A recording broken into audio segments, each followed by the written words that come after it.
Salut à toutes et à tous, ici Ninja Scripter et bienvenue dans le premier épisode de cette série sur le déploiement d'applications Django. Donc ce que je veux dire, c'est qu'en gros, on va prendre notre site qu'on a fait sous Django et on va le mettre sur un serveur pour qu'il soit accessible depuis n'importe où, etc. Pas seulement sur votre ordinateur. Ok, donc moi j'utilise Linode. Linode, c'est un service qui vous permet de louer des machines pour pouvoir mettre des trucs dessus, donc des serveurs. Ça peut être des applications Django, ça peut être du WordPress, ça peut être même un serveur, je sais pas moi, Rust si on veut par exemple, etc. etc. On va juste attendre que l'ambulance passe. Normalement, vous avez un lien dans la description vers Linode pour créer votre compte, tout ça. Donc une fois qu'on a un compte Linode et qu'il est confirmé, on peut aller dans Create, Linode. Donc ici, choisir comme distribution, Ubuntu, je prends 1.8.4, enfin 0.4 pardon, select région, bon je prends le non-UK, c'est plus proche, et ensuite, bon pour un petit site avec peu d'utilisateurs, juste une petite application, une Nanode ça suffira, qui est à 5$ par mois. Ensuite, le label, je vais l'appeler tutoriel. Un tag, non. Je vais lui mettre un petit mot de passe. On va se servir qu'une seule fois du mot de passe. La clé SSH, voilà. Hop, rien de plus. Et je peux créer ma Linode. Ok. Et j'ai ici le notebook de déploiement de Django sur serveur Ubuntu. Alors, ce truc-là, bon, il est un peu long. On a beaucoup de choses à faire, comme vous pouvez le voir. Il y a une dizaine de pages, c'est 10 pages. Vous pouvez le retrouver dans la description, je vous l'ai mis sur mon site.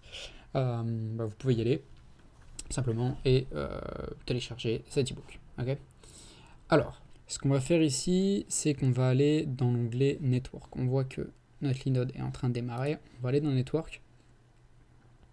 Tac, tac, tac. Et ici, donc on a nos adresses, etc. Alors, je viens de voir qu'on a ici dans Summary, c'est pas mal, ils ont refait l'interface. On a notre adresse IPv4 et notre adresse IPv6. Et là, on a les liens d'accès. Ok, on va prendre ce truc-là.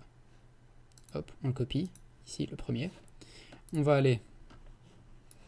Alors, moi, ce que je vais vous recommander, c'est de télécharger, si vous êtes sur Windows, Ubuntu Desktop. Donc, c'est juste un terminal, un shell Ubuntu, où vous pouvez taper les commandes, etc.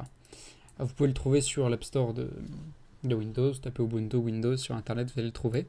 Sinon vous pouvez utiliser petit, mais pour le reste du tutoriel, je vais utiliser ceci.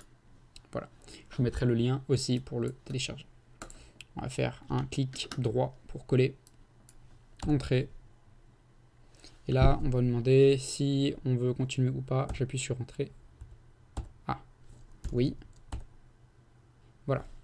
Je vais mettre le mot de passe que j'ai choisi quand j'ai créé ma Linode. Hop. Et là, je suis connecté. J'ai donc un écran qui me dit que voilà, je suis connecté à cette Linode. Bienvenue sur Ubuntu, machin, documentation, management, support, information du système, donc la charge de la mémoire, du processeur, etc.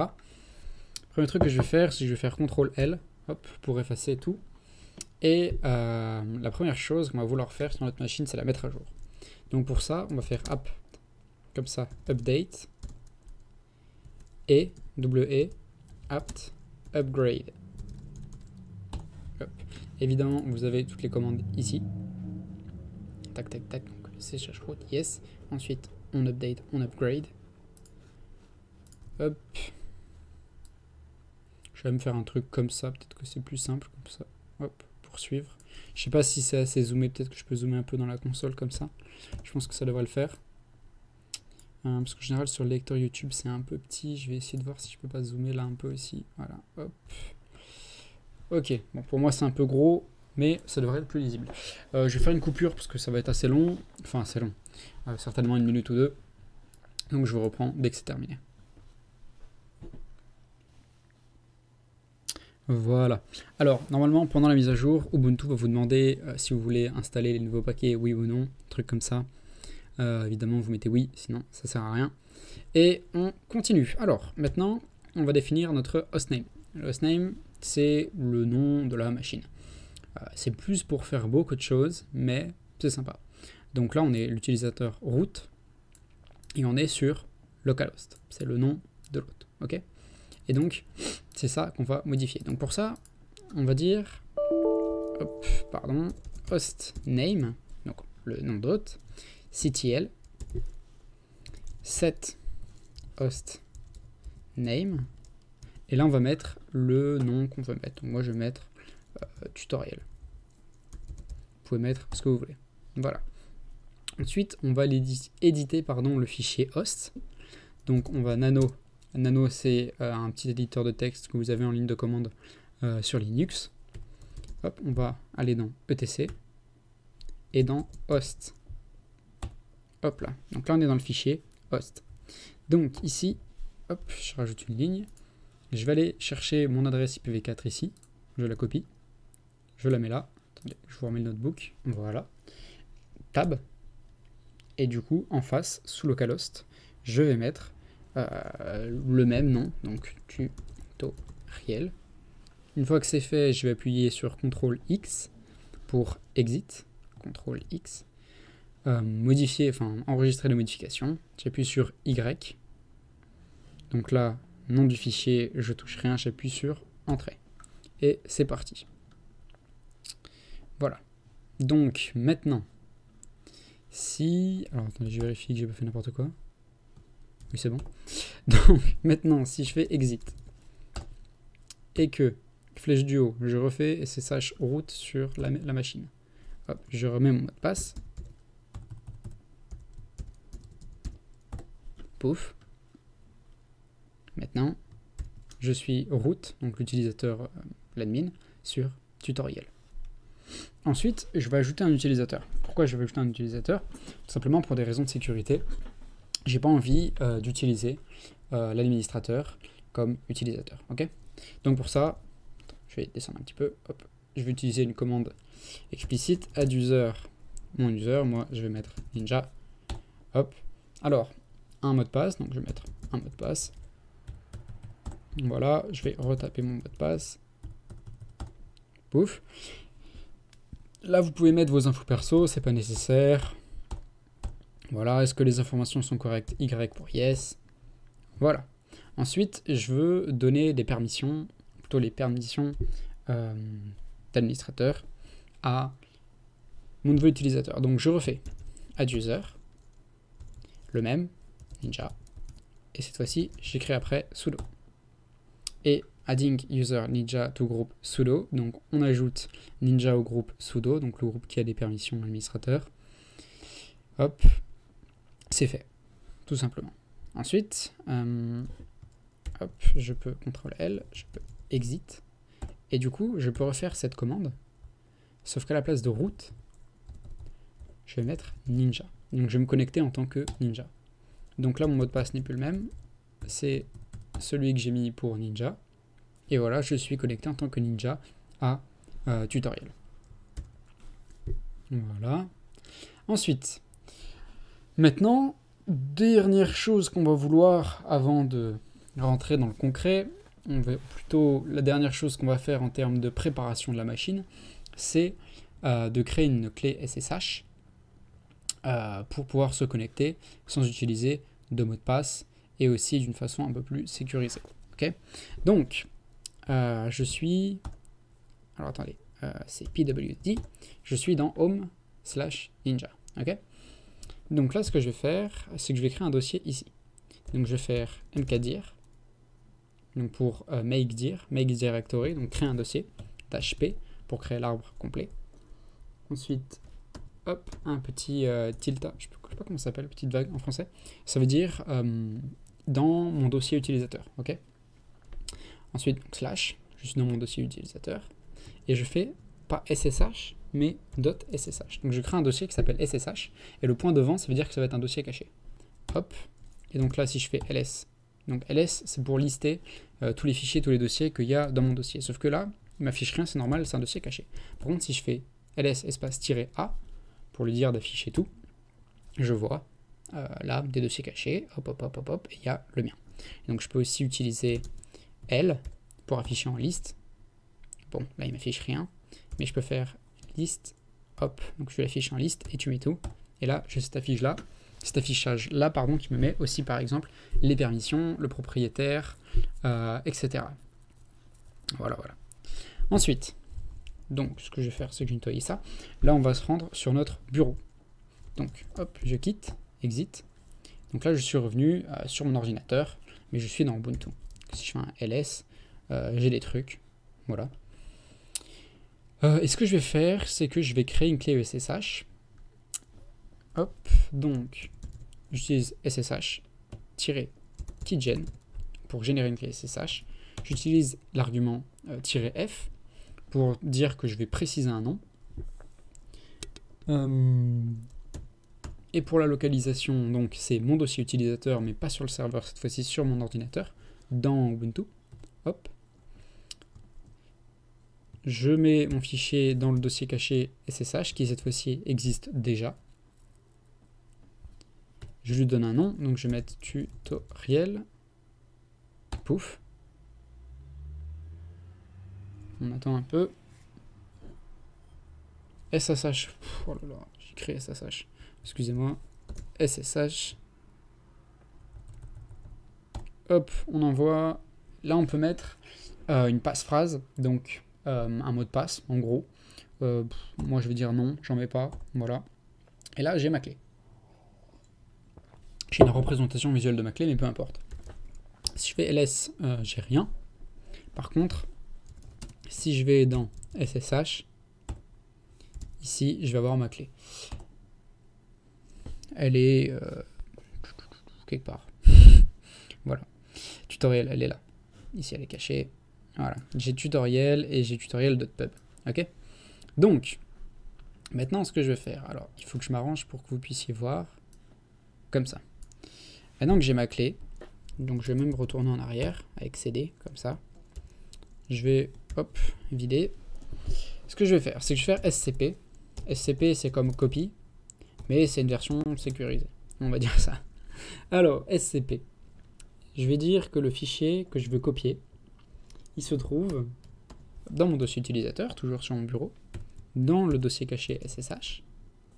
Ce fichier, c'est tutoriel. Hop. Donc c'est tutoriel.pub. Et je vais l'envoyer. Donc je remets un espace. Là, je vais choisir la destination. Donc ça va être, à Ninja. Donc mon utilisateur que j'ai choisi sur le serveur. @ l'adresse IP de mon serveur. 2 points. Où ça dans le serveur? 2 points, c'est pour dire à l'intérieur du serveur, enfin, pour préciser le dossier à l'intérieur du serveur. Voilà. Donc, toujours, je référence mon dossier utilisateur dans .ssh et je vais l'appeler authorized keys. Hop, c'est Linux, pas besoin d'extension. Pas besoin d'extension de fichier. Donc, pas besoin de mettre .txt ou quoi. On fait juste comme ça. Pouf. On me demande le mot de passe de Ninja. Et là, il me dit que sur mon serveur, ce dossier n'existe pas.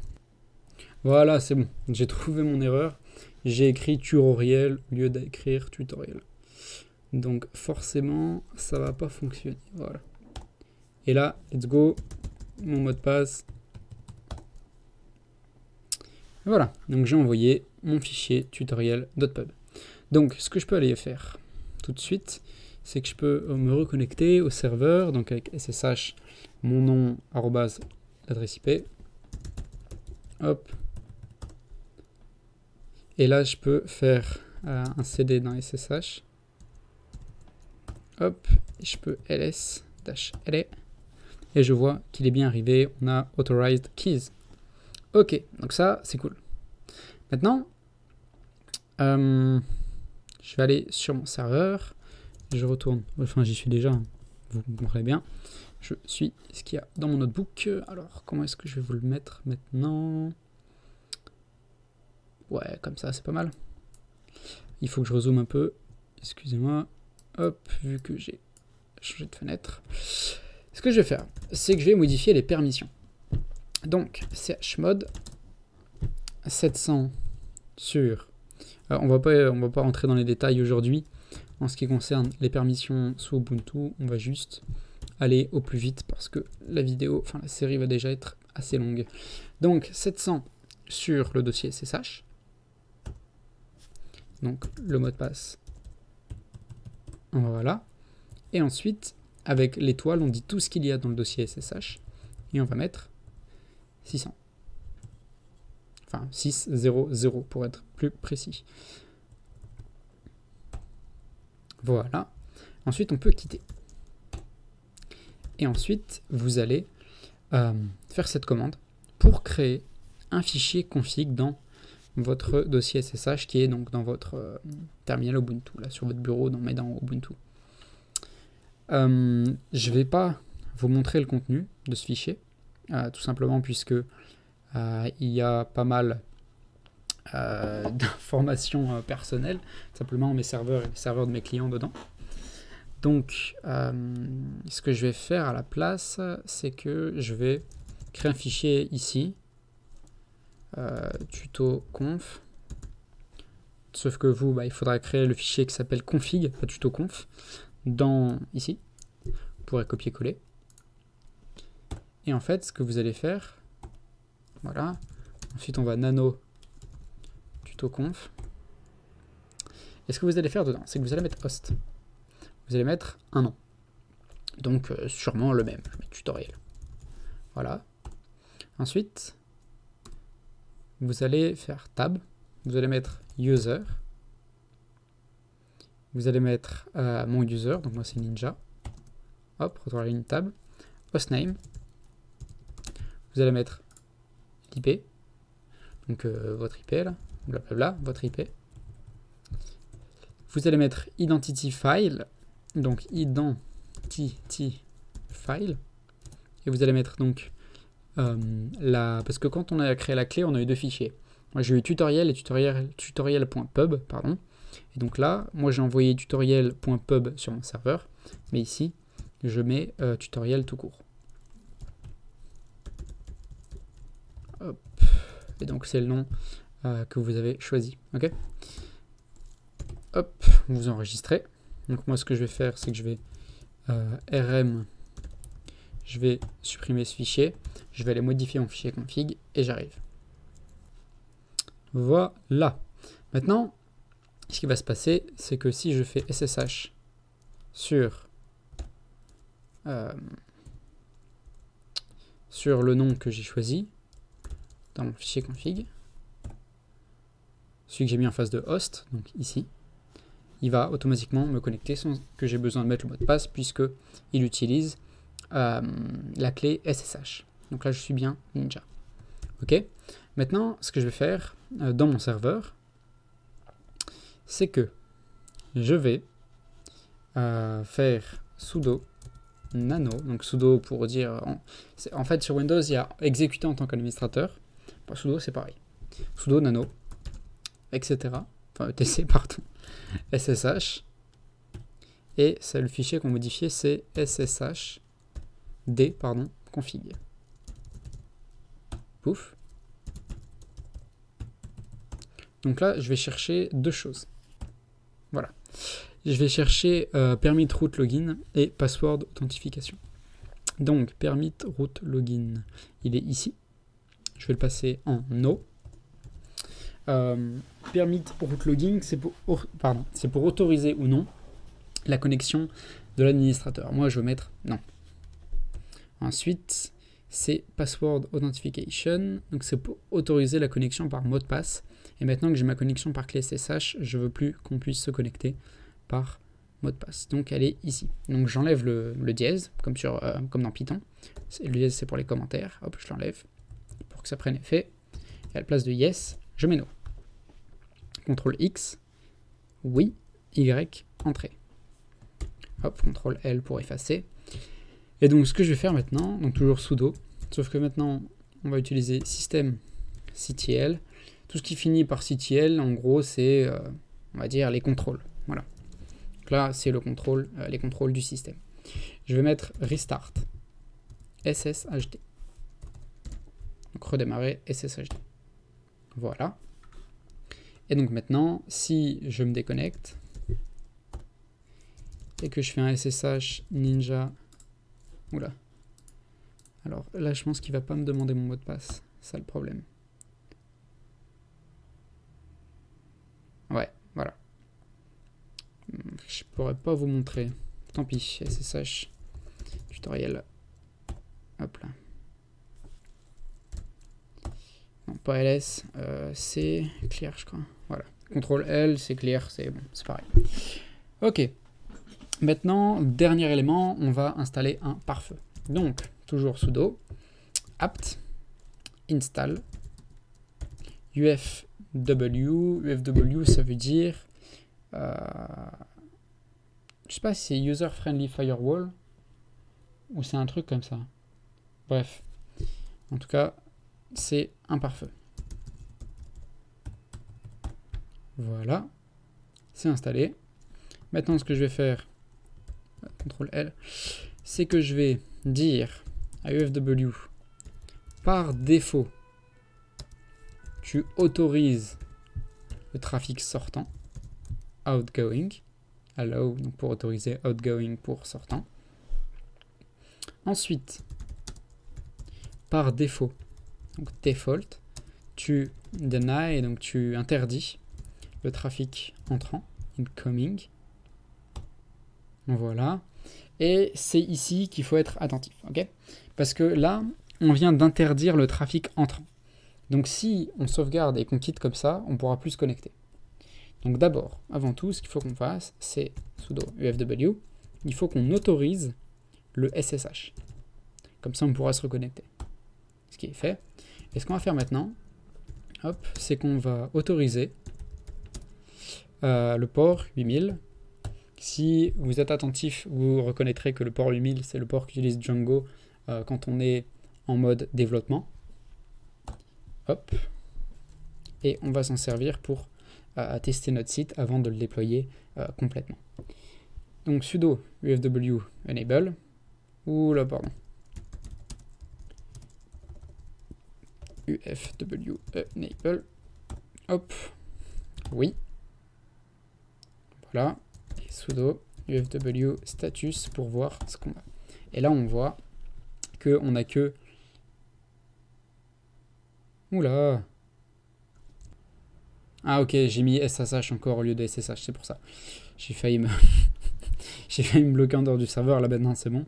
Donc j'avais que 8000, je viens de rajouter, maintenant j'ai 8000 et j'ai 22. Ok.